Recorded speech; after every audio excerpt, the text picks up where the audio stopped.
Hello and welcome to the Temple of Tomes with your host, Indie Comics Jones. Today is June 11th, 2022, and this is episode 510, I believe. Wow, that's a lot better start. This is my second take of this. Okay, on the cover here of number 5, this is issue number 5, we've got She Spawn. She's looking great, and her bullet casings are going all over the place. While this actual image is not inside the comic, there is a big fight scene in here in which everybody's doing everything they can. We'll talk about that in a little bit. Like I said, this is issue 5. It comes in at a whopping $2.99, one of the best values in comics today. This is a recommend if I haven't mentioned it. It comes out by Image, celebrating 30 years this year. Now, She Spawn's part of the Scorched. The Scorched is an Avengers-type group made up of all these different spawns: Gunslinger Spawn, Redeemer, Medieval Spawn, etc., etc., etc.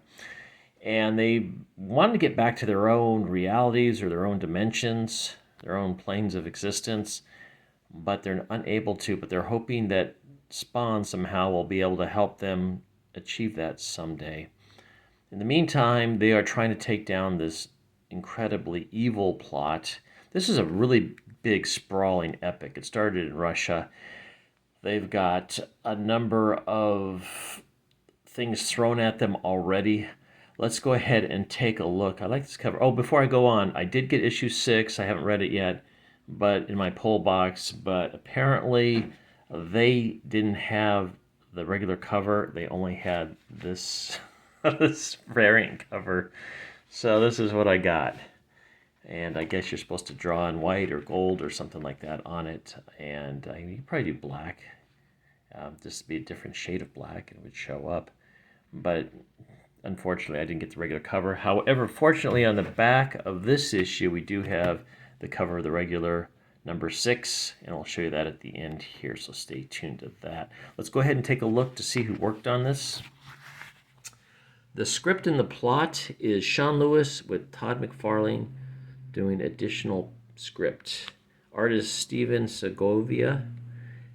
The colors are Ulysses Areola. The lettering is And World Design.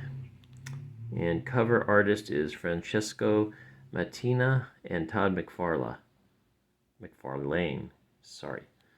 Okay, and he's the creative producer as well. I don't know if there's any, it doesn't look to be there's any other people on here. And I just noticed this on this issue here. There's actually a little blurb kind of giving you what's been happening. I didn't realize that before. It would have been helpful. These seem like they've been coming out more than once a month. It's really hard to see that, but I'll put it up there for you if you want to pause and read that.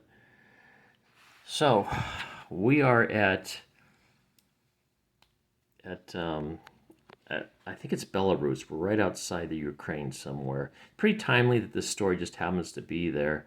I'm sure they didn't plan that because of knowing that the war was going to happen. But they have escaped the Ukraine. The Russian forces are after them. Well, there's a bunch of different groups after them, actually.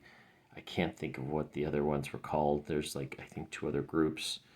And they turned out, in this issue, we find out there's someone called the Buyer that's kind of behind this whole thing. This whole taking the plague spawns serum and trying to inject it into soldiers, making them not just impervious to bullets and whatnot, but also be controlled.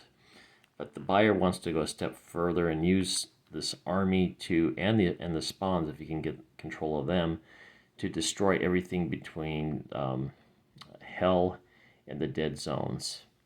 So that's what we find out in this issue.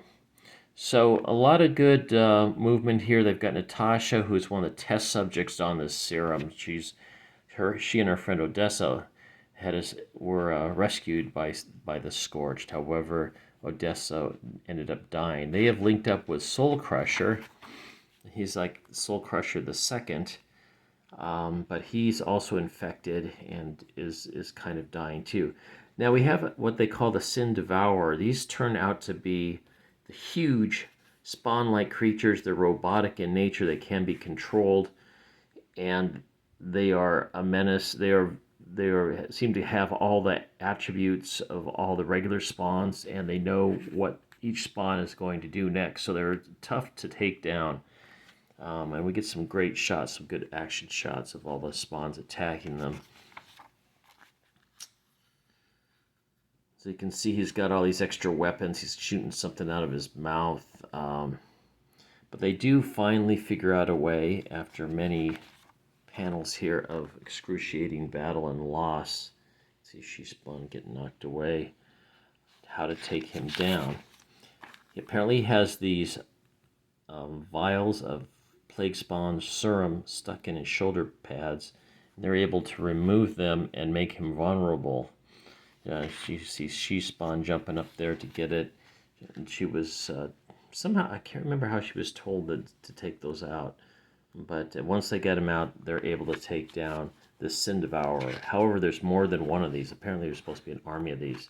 In the meantime, Natasha finds that Soul Crusher 2 has been mortally wounded in this battle. He was already pretty much dying. And I think it's Gunslinger Spawn takes Soul Crusher's weapon and finishes off the Sin Devourer, which is pretty cool. The Soul Crusher had a pretty cool weapon. So he mentions, this is where it talks about the buyer and whatnot, and the experiments that were done by the Russians on this, and how the buyer has double-crossed everybody. And the buyer has the starving angels working for them. I'm not sure if they're in a recurring theme throughout the regular Spawn, but they are in this. And they are angels trying to get back to heaven. So you can see Natasha is getting sicker and sicker. They don't know if they can save her. Soul Crusher is probably dead at this point. And there's been someone stalking him. It turns out to be Plague Spawn, who they have hard trouble controlling. He's kind of on his own. He's not really helping them, but it's better that he's with them than not. And then they switched to Romania, I believe, and we got, I think his name is Bloodu. I don't know if he's one of the spawns, but he's one of the most powerful vampires. And he notes that someone's there. And they're still trying to figure out how the Sin Devourer found out about them. They believe there's a Judas in their midst, but they're not quite sure who. That's the name of this, a Judas in our midst. And Haunt shows up to talk to Bloodu. I think that's his name. Bloodu.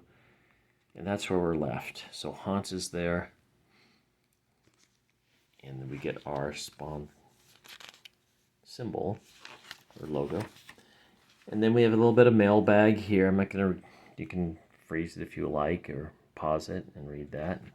And then we go through the Spawn series. Then Image Classics. Just an ad for Image. Something about Avatar. McFarlane Toys has something to do with it. I guess it's a statue. And here is the cover for number 6, which I did not get. So you get a preview of this. Came out last month. I'm a little behind, I guess.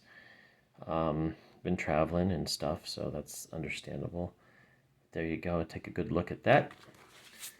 So there you have it. Recommend. It's pretty exciting. Good story. I mean, a lot of stuff's happened. It did a lot of characters. A lot of great art. So I am liking it. I know a lot of people have not been watching my reviews. I think the last one, I did it probably late. Number 4, I only had 6 views, so I'm hoping that this one might get a few more. And I'll try to get number 6 done at least by tomorrow. This is Indie Comics Jones, appreciating you stopping by and watching this YouTube review of The Scorched, number 5. As always, please like, please subscribe if you haven't, please leave comments. We'll see you next time at the Temple of Tomes. This is Indie Comics Jones bidding you adieu.